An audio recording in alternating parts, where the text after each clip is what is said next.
Hi, my name is Aurora Vane. I'm 32 years old, and I live in the city. It was 11:45 p.m. My office was dark. The only light in the room came from the glow of my phone screen. A notification popped up. It was a forwarded bill. I looked at the number. It was $15,000 from the Zenith Lounge.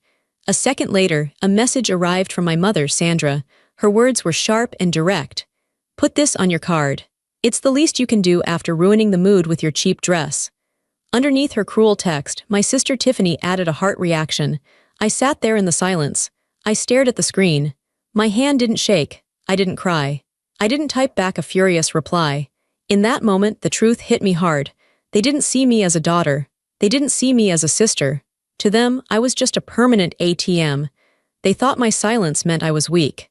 They thought I would just pay it, like I always did. But they were wrong. Silence isn't acceptance. Silence is the deep breath you take before you strike back. But before I tell you how everything flipped, like and subscribe, drop a comment. Where are you watching from? My name is Aurora Vane. I'm 32 years old. I put the phone down on my desk. The screen went black, but the message from my mother still burned in my mind. "Put this on your card." It wasn't a request. It was an order. It was the same order I had heard for 10 years. I sat back in my chair and looked around my home office. It was quiet. My husband, Caleb, was asleep in the other room. He didn't know about the bill yet. If he knew, he would be furious. He hated how they treated me. But for a long time, I didn't let him interfere. I told myself it was my duty. I told myself that family helps family. But tonight, sitting in the dark, I realized it wasn't help. It was a robbery, and it had been happening for a very long time. I closed my eyes and let the memories wash over me.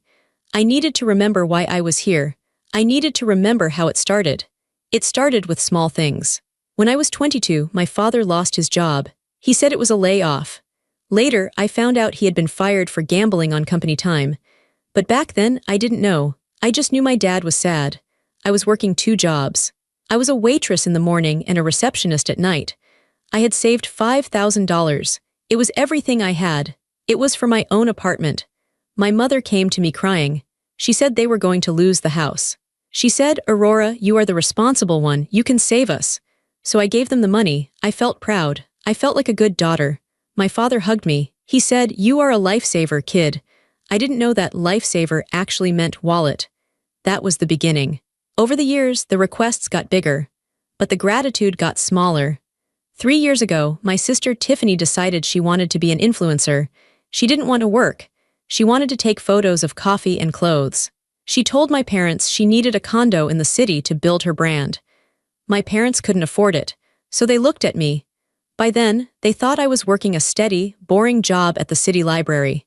They thought I made a decent salary, enough to have good credit. They didn't know the truth. They didn't know I wasn't just a librarian. They didn't know I had quit the library years ago. They didn't know about the hotels. I had always been quiet. I liked to observe. While Tiffany was partying and my dad was gambling, I was reading. I read about real estate. I read about business.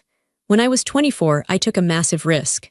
I used my credit to buy a small, rundown motel on the edge of town. I fixed it up myself. I painted the walls. I scrubbed the floors. I turned it into something trendy and clean. I sold it for a profit. Then I bought another one. And another. Now I owned a boutique hotel empire. I had properties in New York, London, and Tokyo. I had a team of 300 employees. I was rich, not just comfortable, wealthy. But I never told them. I knew my family. I knew them better than they knew themselves. If I told them I was a CEO, if I told them I had millions in the bank, they would eat me alive. They wouldn't ask for help anymore. They would demand it. They would feel entitled to every cent I earned. So I created a character. I played the role of Aurora the librarian. I wore simple clothes around them. I drove a 5-year-old sedan when I visited their house. I never wore expensive jewelry. I kept my mouth shut about my business trips. When I went to check on my hotel in Paris, I told them I was going to a library conference in Ohio. They believed it because they wanted to believe it. They saw me as boring. They saw me as plain. To them, I was just the safety net. When Tiffany wanted that condo, my mother sat me down. "Aurora," she said, pouring me a cup of tea. "Your sister has a dream. You know how hard it is for her. She's sensitive. She needs a safe place. You have good credit. You don't have children yet. You can co-sign the lease. You can help with the rent until she gets famous. Mom, I can't afford 2 rents, I had said. It was a lie, but a necessary one. You can work extra shifts, my father said, not even looking up from the TV. That's what family does, we sacrifice. We sacrifice, but they never sacrificed. I was the only one bleeding. I agreed. I always agreed. I paid for the condo. I paid for Tiffany's car lease because a star can't take the bus. I paid off my father's gambling debts 3 more times. I paid for my mother's stress relief vacations to spas in Arizona. I paid for everything. And what did I get? I got ignored. At Christmas, Tiffany would get piles of gifts. Designer bags, shoes, jewelry. My parents would spend the money I gave them to buy gifts for her. For me, I would get a pair of socks, or a gift card to a grocery store. You're practical, Aurora, my mom would say. You don't need fancy things. You wouldn't know what to do with them. They invited me to dinners not because they wanted my company, but because they needed someone to handle the check when the waiter came. They would order steak and lobster. They would order bottles of wine that cost more than my first car. They would laugh and tell stories. They would talk over me. If I tried to speak, my father would wave his hand. Quiet, Aurora. Tiffany is telling us about her followers. I was a ghost at the table, a ghost with a credit card. Tonight was the worst one yet. The Zenith Lounge was one of the most expensive places in the city. Ironically, I knew the owner. We had done business together. I knew the menu prices. My mother had called me yesterday. We are having a celebration dinner for Tiffany. She hit 10,000 followers. That's great, I said. What time should I be there? There was a pause. Oh, honey, my mom said, her voice dripping with fake sweetness. It's a very visual dinner. Tiffany is bringing some influencer friends. It's going to be very high fashion. You know how you dress, you're a bit drab. We don't want you to feel uncomfortable. She wasn't protecting my feelings. She was ashamed of me. She didn't want the librarian ruining Tiffany's aesthetic. So I'm not invited, I asked. It's better this way, she said. But we might order a little extra. Can I use the card ending in 4590, just in case? I should have said no, I should have screamed. But old habits die hard. I said yes. And now, here I was, midnight. Staring at a bill for $15,000, they had ordered everything, the Wagyu beef, the vintage champagne, desserts plated with gold leaf. They had feasted like royalty. They had toasted to Tiffany's success. They had probably laughed about me. Poor Aurora, she's probably at home reading a book. She's so boring, at least she's useful. Useful, that was the only word that mattered to them. I looked at the text again. Ruining the mood with your cheap dress. She was talking about the dress I wore last Thanksgiving, a simple navy dress. It cost $300, which wasn't cheap, but it wasn't flashy. Tiffany had worn a neon pink gown with feathers. They told me I looked like a funeral director. They made me sit in the kitchen to eat because there wasn't enough room at the main table. I ate my turkey next to the trash can. And then I paid for the groceries. I felt a coldness spreading through my chest. It wasn't anger. Anger is hot. Anger is messy. This was something different. This was ice. This was the feeling of a bridge finally collapsing after carrying too much weight for too long. I looked at the photo of Caleb on my desk. He had told me a month ago, Aurora, they are eating you alive. You are a powerful woman. You run a massive company. You negotiate with sharks. Why do you let these goldfish bite you? Because they are family, I had whispered. Family doesn't eat their own young, he replied. He was right. I stood up and walked to the window. I looked out at the city lights. Somewhere out there, my mother, father, and sister were probably still at the lounge, or maybe heading to a club. They were drunk on champagne. They were high on the feeling of being rich without working. They thought the money was magic. They thought it came from a bottomless pit. They thought I was stupid. I touched the cold glass of the window. I wasn't stupid. I was loyal. But loyalty has an expiration date. And tonight, at 11:45 p.m., it had just expired. I turned back to my desk. I sat down. I wasn't the sad daughter anymore. I wasn't the victim wiping tears from her face. I was the CEO. And it was time to conduct a business review. I opened my laptop. The screen glowed blue in the dark room. I didn't go to social media. I didn't go to my email. I went straight to my secure financial dashboard. I had a specific folder labeled Family Debt Consolidation. I created this folder 5 years ago. It was supposed to be a way to track what I gave them, just for my own taxes. But over time, it became a record of their greed. I typed in my password. The spreadsheet loaded. I stared at the numbers. Row 1, parents' mortgage $3,200/month. Row 2, Tiffany's condo lease $4,500/month. Row 3, dad's Ford Raptor truck payment $950/month. Row 4, Tiffany's BMW lease $800/month. Row 5, mom's emergency credit card, supposed to be for groceries, balance $12,400.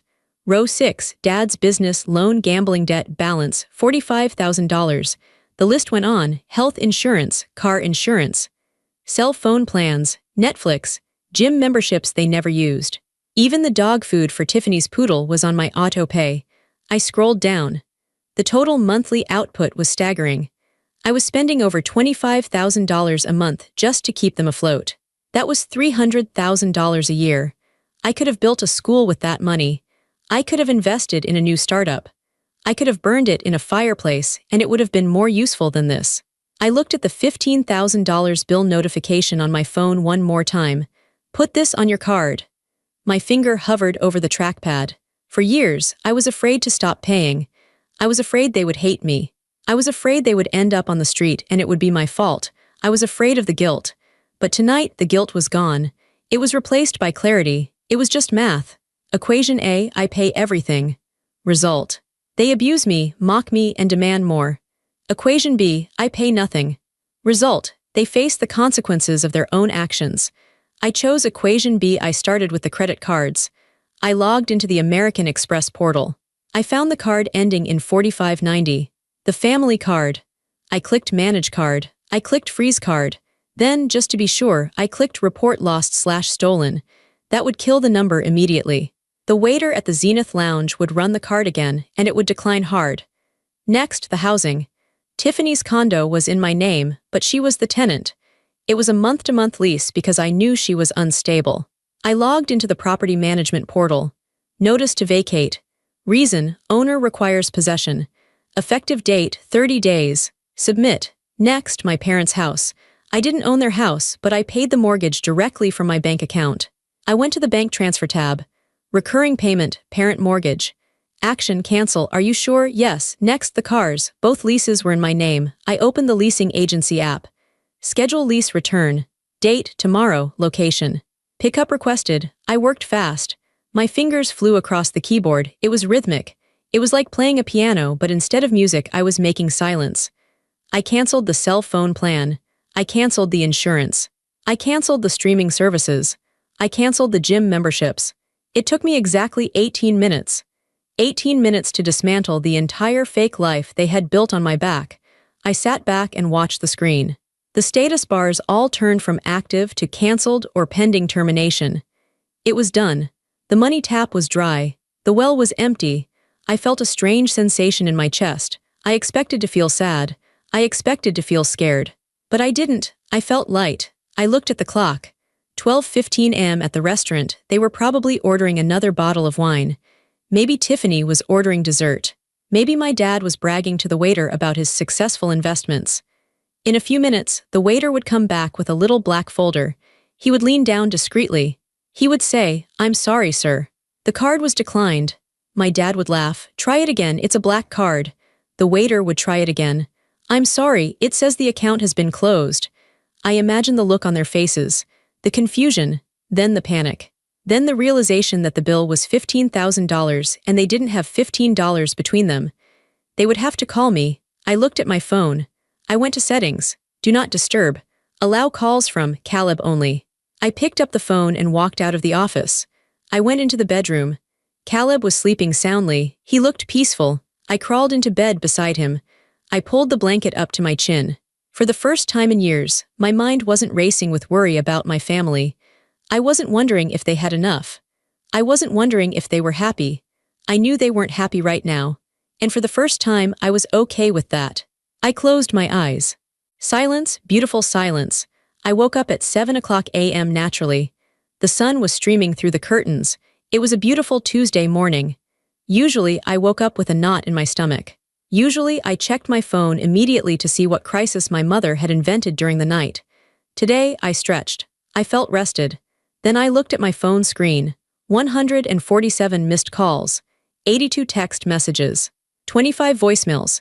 The notifications were a solid block of red on my screen. It looked like a digital crime scene. Most were from Mom, a lot from Tiffany, a few from Dad. I didn't unlock the phone yet. I just read the previews on the lock screen.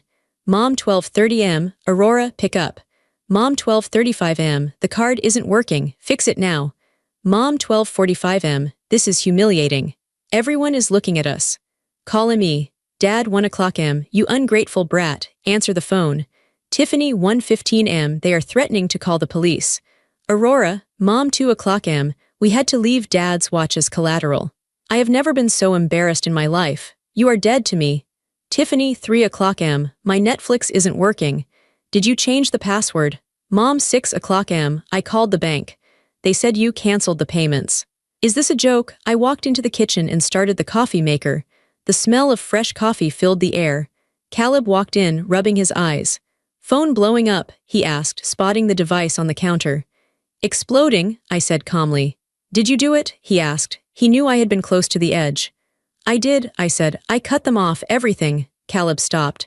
He looked at me, really looked at me. Then he smiled, a slow, proud smile. Good, we sat down at the breakfast table. I finally unlocked the phone. I decided to listen to one voicemail, just one. I chose the one from my father. I put it on speaker. His voice was slurred. He was obviously drunk. The background noise was the sound of a busy street, probably outside the restaurant where they had been kicked out. Aurora, you listen to me. I don't know what kind of game you're playing, but it ends now. You think you're smart, you're nothing. You're a parasite. You and that husband of yours, you're poisoning my daughter, you owe us. We raised you. You fix this by morning or I'm coming over there and… The message cut off. Caleb laughed, a dry, humorless laugh. A parasite. That's rich coming from the man who hasn't paid for his own lunch since 2015. They're scared, I said. They aren't angry about the money. They're angry because the control is gone. What are you going to do? Caleb asked. I'm going to work, I said. And you should check Instagram. Caleb opened his phone and went to Tiffany's profile. She had posted a story 3 hours ago. It was a black screen with white text. Some people just can't handle your shine. Jealousy is a disease, betrayed by my own blood. Don't worry about me, my real fans know the truth. Number fake family, number toxic, number survivor, she's playing the victim, Caleb said. Of course she is, I replied. It's the only role she knows how to play. Suddenly my phone rang again, it was my mother. Answer it, Caleb said. Let them hear your voice. I swiped green. Hello, you. My mother's scream was so loud I had to pull the phone away from my ear. Do you have any idea what you did to us? We were held hostage at that restaurant. They treated us like criminals. You aren't criminals, I said calmly. You're just customers who couldn't pay their bill. Because you canceled the card, she shrieked. Why did you do that? Are you insane? I'm not insane, Mother, I'm finished. Finished? What does that mean? It means the Bank of Aurora is closed, permanently. There was a silence on the line, shock. Then the tone changed. It went from anger to a manipulative whimper. Aurora, honey, she said, her voice trembling. I know you're stressed. I know we ask for a lot, but you can't just… Stop. Think about your sister. She has a reputation. Think about your father. His heart isn't good. His heart is fine, I said. His wallet is the problem. We will lose the house, she cried. They will take the cars. How will I get to the grocery store? You can take the bus, I said. Or you can walk. It's good exercise. I am your mother, she screamed, the mask falling off again. You owe me, I gave you life. And I gave you a lifestyle, I said. For 10 years, now you're on your own. You can't do this, she hissed. You're just a librarian, you make pennies. We know you have savings, you're hoarding it, you're selfish. I smiled. You're right, Mom, I am just a librarian. So, how could a librarian afford to pay for your $15,000 dinner? Have you ever asked yourself that? She paused. What? If I'm just a librarian, how have I been paying for Tiffany's condo? How have I been paying for Dad's truck? Where did you think the money was coming from? I don't know, she stammered. You saved, you're cheap. I'm not cheap, I said, and I'm not a librarian, but you're going to find out who I really am very soon. What are you talking about? Come to 400 Financial District Boulevard. Top floor, noon, bring Dad and Tiffany. Why? Because if you don't, I said, my voice dropping to a whisper, I will have the leasing agents at your door by 1 o'clock p.m. with eviction notices. I hung up. My hand was trembling slightly, but not from fear, it was adrenaline. Caleb looked at me with admiration. Top floor, you're bringing them to the headquarters. It's time they met the CEO, I said. I stood up and walked to my closet. I pushed past the gray cardigans and the sensible slacks I usually wore to family events. I reached into the back where I kept my work clothes. I pulled out a tailored white suit. It was sharp. It was expensive. It was powerful. I put it on. I looked in the mirror. I didn't see the quiet girl who sat by the trash can at Thanksgiving. I saw a woman who built an empire from nothing. "Let's go," I said. I drove my own car to work. Not the beat-up sedan I used for family visits, but my matte black SUV with the tinted windows. The drive to the financial district was short. I parked in my reserved spot, reserved for CEO. I took the private elevator to the 40th floor. The doors slid open, and the hum of my office greeted me. It was a sound I loved. Phones ringing softly, fingers typing on keyboards, people moving with purpose. "Good morning, Miss Vane," the receptionist said, nodding respectfully. "Good morning, Sarah. I have guests arriving at noon. Send them directly to conference room A." "Yes, ma'am." I walked down the glass hallway. My name was on the wall in silver letters. Aurora Vane, founder and CEO. I walked into my office. It was a corner suite with a panoramic view of the city. It was sleek, modern, and intimidating. Alina was already there waiting for me. Alina was my attorney. She was also my best friend. She was sharp as a razor and twice as dangerous. She handled my hostile takeovers. She handled my contracts. She knew everything about my family, and she hated them more than I did. She was sitting at the conference table, surrounded by stacks of files. "Morning, boss," Alina said, not looking up from a document. I saw the alerts. "You froze the cards." "I did." "About time," she said. She looked up and grinned. "I have everything ready. The debt acceleration notices, the foreclosure warnings, the asset seizure drafts. It's all here." "Good. They're going to freak out when they see this place," Alina said. "They still think you stamp books for a living." "They see what they want to see," I said. I sat down at the head of the table. "They think I'm small because it makes them feel big." "Well," Alina said, tapping a thick file folder. "Wait until they see the math. I ran the numbers, Aurora. It's worse than we thought." "How much?" Alina slid a paper across the table. I looked at the number. $5,200,000. $5.2 million. That was the total amount I had spent on them in the last 10 years, plus interest.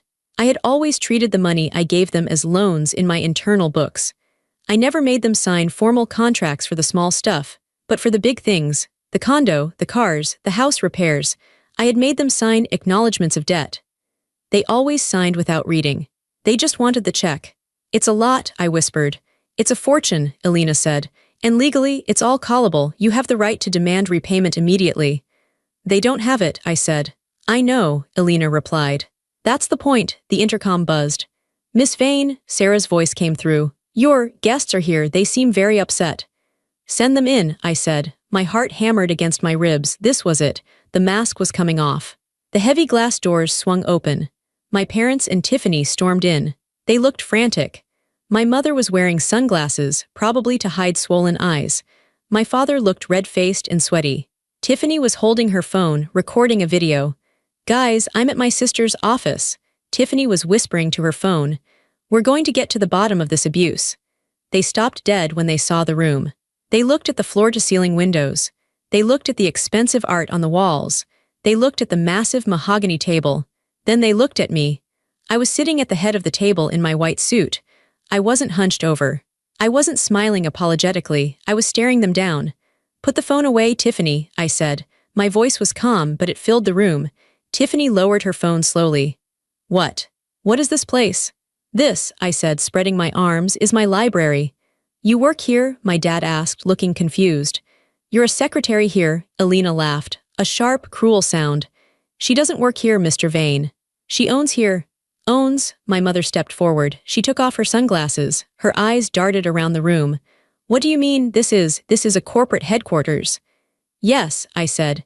"This is Vane Hospitality Group. I am the CEO." "You," Tiffany scoffed. "You can't even match your shoes to your purse. You run a company." "I run 30 hotels across 3 continents," I said. "I employ 300 people. And for the last 10 years, I have been the only reason you have a roof over your heads." "Liar," my dad spat. "You work at the public library, you told us." "I lied," I said, "because I knew if you knew the truth, you would bleed me dry. And guess what? You did it anyway." "So you have money," my mother said, her eyes suddenly lit up. The fear vanished, replaced by greed. You have real money, millions. Yes, I said. Then what is the problem? She threw her hands up, laughing hysterically. Why the drama? Why cancel the cards? If you're rich, just pay the bill. Oh, Aurora, you had us so scared. I thought you were broke. She walked toward me, her arms open for a hug. My clever girl, you're a CEO, this is amazing. Tiffany, get a picture of me with your sister. We need to post this. She didn't get it. She didn't understand. She thought this was a jackpot. Sit down, I said. I didn't move. My mother stopped. What? Sit down, she sat. This isn't a celebration, I said. This is a foreclosure. I nodded to Alina. Alina stood up and opened the thick file. She began to pass out documents. One stack for my dad, one for my mom, one for Tiffany. What is this? Tiffany asked, looking at the papers. These are your bills, I said. Past due. We don't owe you anything, my dad said. We're family. Legally, Alina said, you are debtors, and Aurora is the creditor. You signed these, I said, pointing to the papers. Every time I paid off a debt for you, every time I bought a car, every time I paid for a business loan, I made you sign a receipt. You didn't read them, but the fine print says that these are loans, payable on demand. I am demanding, I said. You can't be serious, my mom whispered. I am very serious. You owe me $5.2 million. The room went silent. The only sound was the hum of the air conditioning. If you can't pay, I said, I will take your assets, the house, the cars, the condo. The jewelry. You wouldn't, my dad said. You're our daughter. I was your daughter yesterday, I said. And you left me with a $15,000 bill and a text message calling me cheap. Today I'm just the bank. And the bank is collecting. My dad's face turned purple. He stood up and slammed his fist on the table. I will not let you disrespect me. I am your father. I will sue you. Alina smiled. I was hoping you would say that. She pulled out one final document. It was a single sheet of paper. It was a copy of a mortgage application. Mr. Vane, Alina said, do you recognize this? My father looked at the paper. All the color drained from his face. He sat back down heavily. What is that? My mother asked. This, I said, is why Dad isn't going to sue anyone. I looked at my father. He was shaking. Tell them, Dad, I said. Or should I? My father was sweating. He wiped his forehead with the back of his hand, trying to look indignant but failing. He looked trapped. The silence in the conference room was heavy. It felt like the air had been sucked out. My mother was staring at the paper Alina had put in front of her. Tiffany was scrolling through her phone, probably checking if she could delete her earlier post about me, but her thumb was shaking. $5.2 million, I repeated slowly. That is the number. This is ridiculous, my mother finally said. She pushed the paper away as if it were contaminated. You can't just invent a number. We are family. We share things. We help each other. I helped you, I corrected her. You took. Alina cleared her throat. She loved this part. She adjusted her glasses and tapped the spreadsheet. Mrs. Vane, let's look at the breakdown. It's quite impressive. Alina began to read. Her voice was calm, professional, and absolutely lethal. Item 402, Tiffany's brand launch party. Cost $45,000. Paid by Aurora Vane. Notes. Tiffany promised to pay back from sponsorships that never materialized. Tiffany scoffed. That was an investment. You can't charge me for that. That was for my career. Did you make a profit? I asked. Tiffany looked down. Exposure takes time. Item 510, Alina continued, ignoring her. Mr. Vane's business ventures. A series of loans totaling $350,000 over 4 years. Notes. Gambling debts disguised as startup capital. My father slammed his hand on the table again, but it was weaker this time. That is private business. You have no right. I have every right, I said. Because I paid the bookies, Dad. I paid them so they wouldn't break your legs. Do you remember that night? Do you remember crying in my kitchen, begging me for help? He looked away. He remembered. Item 600, Alina said. Lifestyle maintenance. This includes the mortgage payments on the house you live in, the leases on the cars you drive, the vacations to Cabo, the wardrobe updates, the private medical insurance. Total. $1.8 million over 10 years. My mother's face went pale. You counted the groceries. I counted everything, I said. Every latte, every tank of gas. Every time you swiped that card, you were digging a deeper hole. But you gave it to us, my mother cried. Tears started to well up in her eyes, her weapon of choice. You said, here, Mom, take the card. You didn't say this is a loan. Look at the documents in front of you, I said. They looked down. Every time I gave you a large sum, I explained, I asked you to sign a little paper. I told you it was for tax purposes. I told you it was just for my accountant. You never read them, you just signed so you could get the money fast. Those papers, Elena said, are legally binding promissory notes. They state clearly that the funds are a loan, payable on demand, and today is the day of demand. We can't pay this, my dad whispered. The fight was leaving him. We don't have $5 million.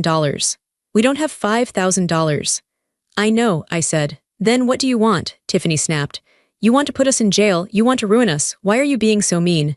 Mean, I laughed. It was a cold, sharp sound. Tiffany, last night you watched Mom send me a text calling me cheap while you ate a $200 steak I paid for. You put a heart reaction on it. Was that mean? She didn't answer. You have 30 days, I said. According to the debt acceleration notice Elena just handed you, you have 30 days to pay the full balance of $5.2 million. And if we don't? My mother asked, her voice trembling. If you don't, Elena said, we begin asset seizure. We take the house. We take the cars. We take the contents of the safe. We garnish any future wages. We take everything until the debt is settled. You would make us homeless, my mother gasped. Your own parents? I'm not making you homeless, I said. You made yourselves homeless. You spent 10 years living like kings on a pauper's budget. You ate the future. Now the bill is due. My mother started to weep. Real, ugly tears. I gave birth to a monster, a cold-hearted monster. You didn't give birth to a monster, I said softly. You gave birth to a bank, and the bank is closed. My father was still staring at that single sheet of paper Elena had set aside. The one I said was the reason he wouldn't sue. He hadn't touched it yet, he was afraid of it. Dad, I said, aren't you going to ask about the other paper? He looked up. His eyes were terrified. What other paper? My mother asked, wiping her eyes.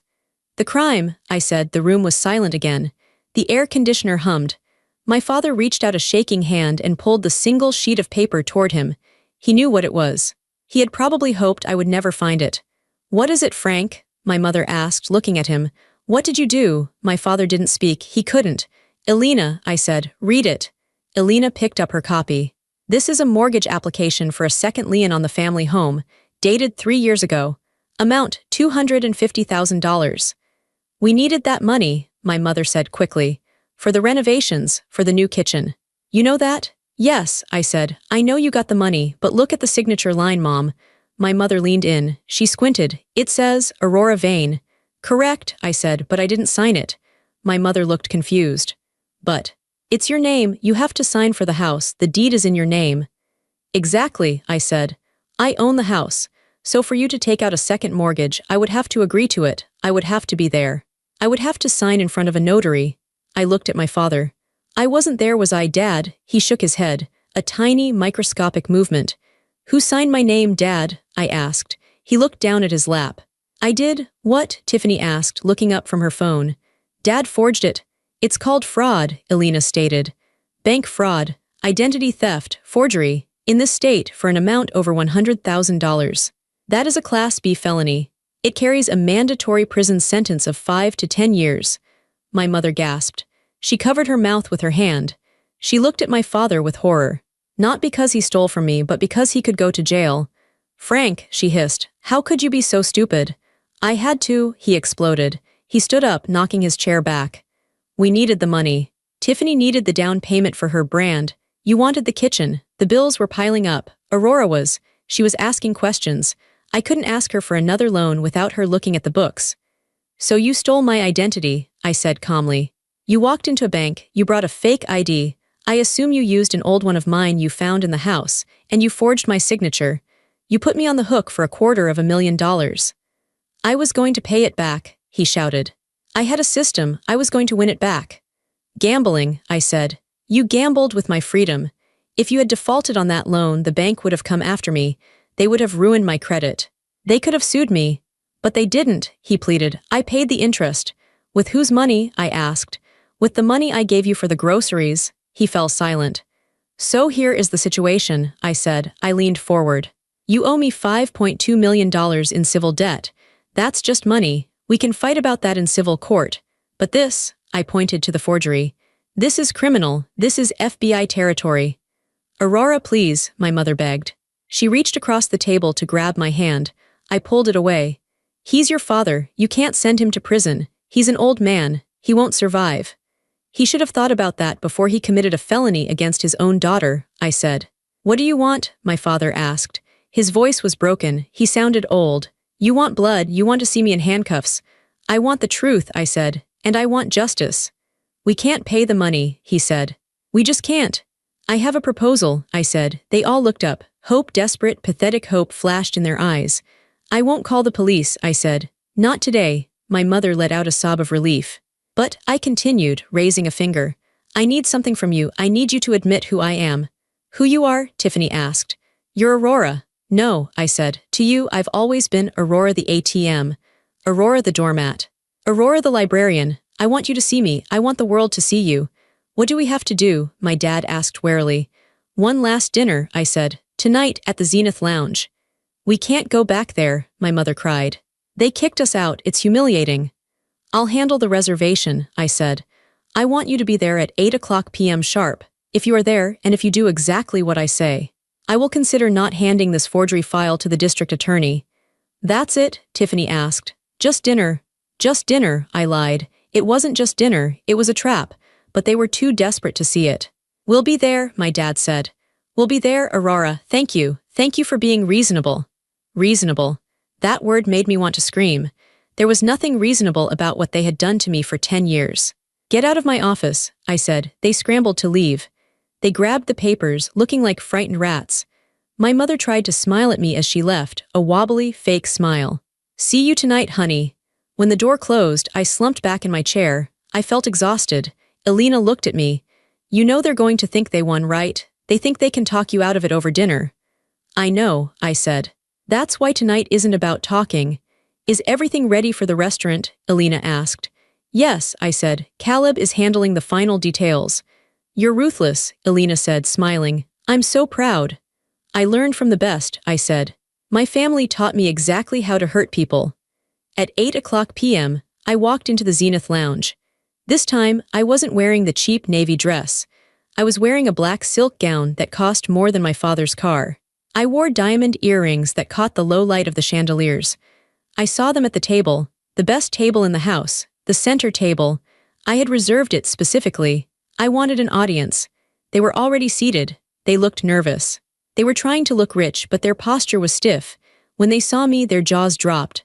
Aurora, my mother whispered as I approached. You look expensive. I am, I said. I sat down. Where is Caleb? My dad asked, looking around. I thought your husband was coming. He's parking the car, I said. He'll be here. The waiter approached. It was the same waiter from last night. He looked at me, then at my parents. He didn't say a word about the declined card.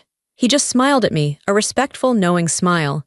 Good evening, Mrs. Vane, he said to me. The usual? Yes, James, thank you. My parents exchanged looks. The usual. Since when did the librarian have a usual at the most exclusive spot in the city? So, my dad started, clearing his throat. We appreciate this, Aurora. Really. We know we've had our differences, but family is important. We can work out a payment plan. Maybe $500 a month. I almost laughed. $500 a month on a $5 million debt. It would take 1,000 years to pay it off. Let's not talk about money yet, I said. Let's enjoy the view. It's a nice restaurant, Tiffany said, looking around, but the service is slow. Just then, the music changed. The ambient jazz faded out. A spotlight shifted slightly. Caleb walked in. He wasn't wearing his usual casual clothes. He was in a tuxedo. He looked like James Bond. He walked through the restaurant like he owned it. He walked straight to our table. Sorry I'm late, he said, kissing my cheek. He didn't look at my parents. Sit down, Caleb, my dad grumbled.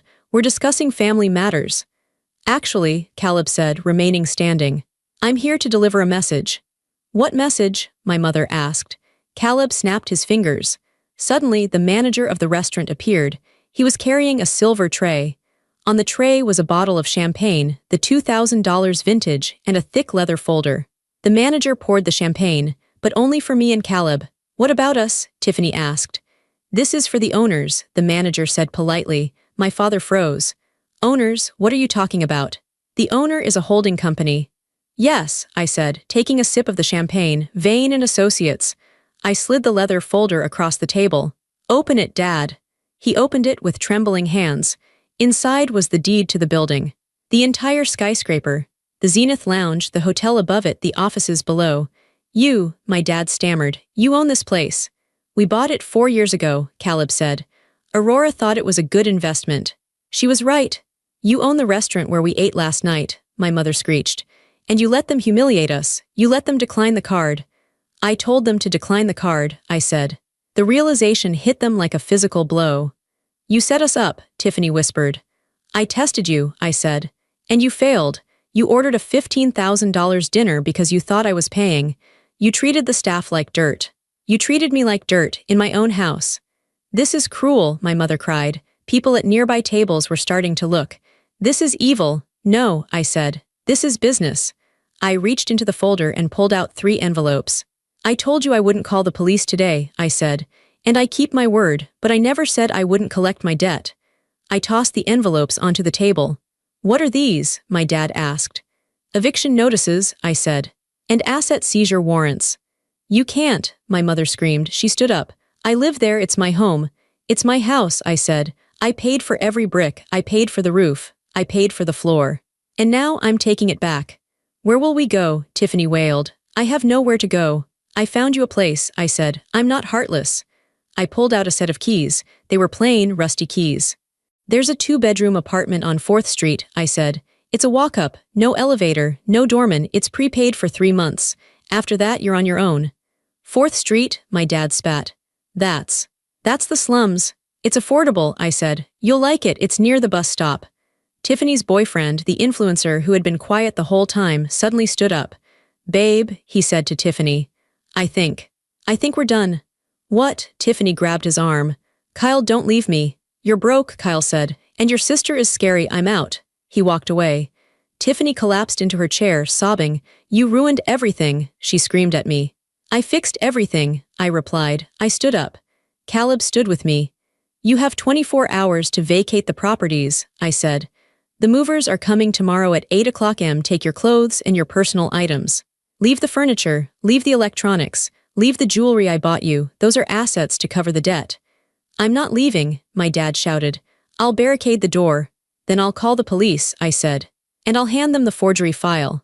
Your choice, Dad, the apartment on 4th Street or a cell in federal prison. He looked at me. He looked at the luxury around him. He looked at the daughter he had underestimated for 10 years. He slumped in his chair, defeated. We'll leave, he whispered. Good choice, I said. I took Caleb's arm. Come on, honey, let's go get a burger, I'm starving. We walked out of the restaurant. I didn't look back, I didn't need to. I knew exactly what they looked like. Small. The next 30 days were a blur of activity, but for the first time in my life, it wasn't stressful activity. It was cleansing.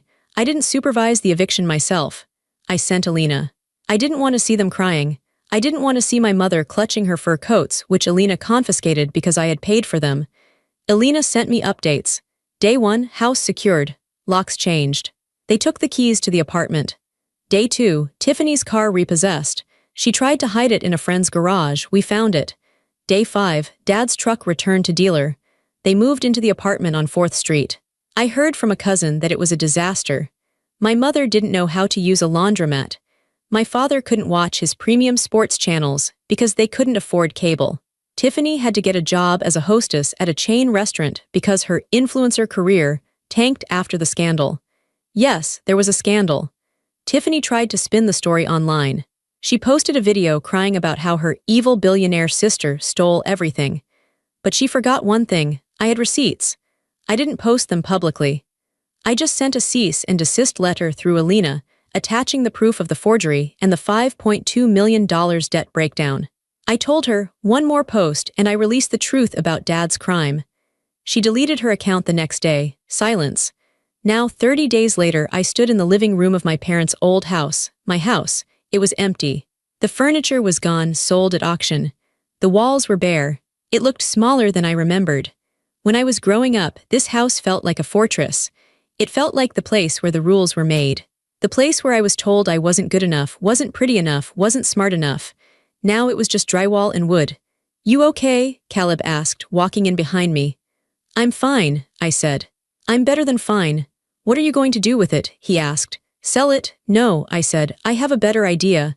I walked to the window and looked out at the street. I'm going to donate it, I said. Donate the house. Yes. There's a charity that helps young women who age out of the foster care system. They need housing. They need a place to start their lives without debt, without fear. Caleb smiled. That's perfect. I want this house to be a place where girls are supported, I said, not a place where they are used. We walked through the empty rooms. I went into the kitchen. I stood in the spot where I used to eat my Thanksgiving dinner by the trash can. I didn't feel the shame anymore. I just felt pity for the people who had put me there. They were in a cramped apartment now, probably arguing over whose turn it was to wash the dishes. They were learning, for the first time in their lives, what money actually costs. I sold the cars. I sold the jewelry. I sold the furniture. The total came to about $400,000. It wasn't even close to the $5.2 million they owed, but it was something. I took that money and started a scholarship fund. The Aurora Vane Scholarship for Financial Independence. It was for students who had to support their families, for the kids who paid the bills, for the quiet ones who kept the lights on while their parents took the credit. I wanted them to know they weren't alone.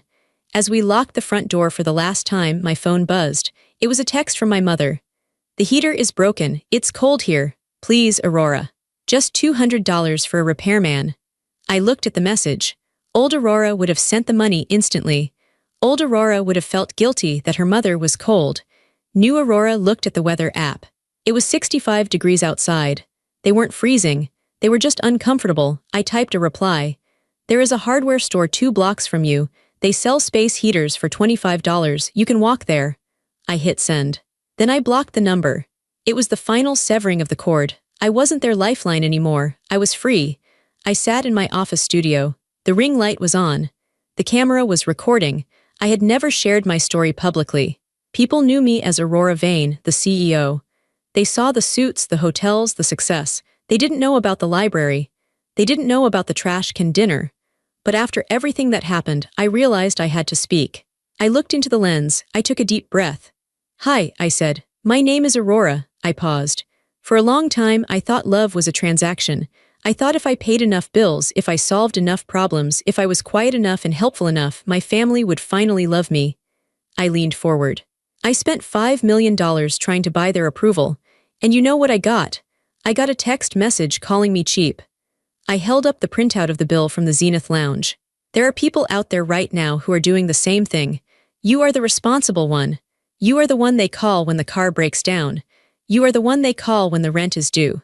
They tell you that you're the strong one. They tell you family helps family. But ask yourself this, do they ever help you, or do they only call when they need a transaction? My voice remained steady, but I felt the emotion rising in my throat. Not sadness, power. I learned the hard way that you cannot buy love. You cannot pay a ransom for a relationship. If someone only loves you when your wallet is open, they don't love you, they love your utility. I cut them off. It was the hardest thing I ever did. They screamed, they cried, they threatened, they called me a monster. But I'm not a monster, I'm a person who finally decided that I matter. I took my life back, I took my money back. And I built a real family. A family chosen by love, not by blood. A family that brings me coffee in the morning without asking for a loan. A family that cheers for my success instead of being jealous of it. I smiled. A real, genuine smile. If you're watching this and you feel like the ATM of your family, stop, just stop. Close the bank, see who stays. The people who stay are your real family. The ones who leave. They were just customers. You are not unlovable, you are just in the wrong family.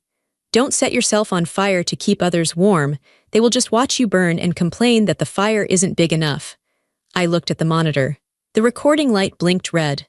My name is Aurora Vane. I am not a victim. I am a survivor, and I am finally truly free. I reached out and pressed the button. Stop recording.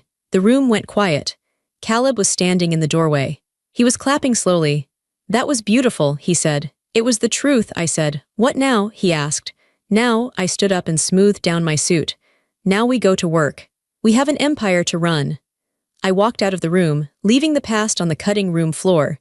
The heavy weight I had carried for 10 years was gone. I was light. I was strong. And for the first time in my life, I was keeping my own shine. If this story resonated with you, If you've ever felt used by the people who should protect you, hit that like button and subscribe. Tell me your story in the comments. I read every single one. Remember, your real family is the one you build. Stay strong.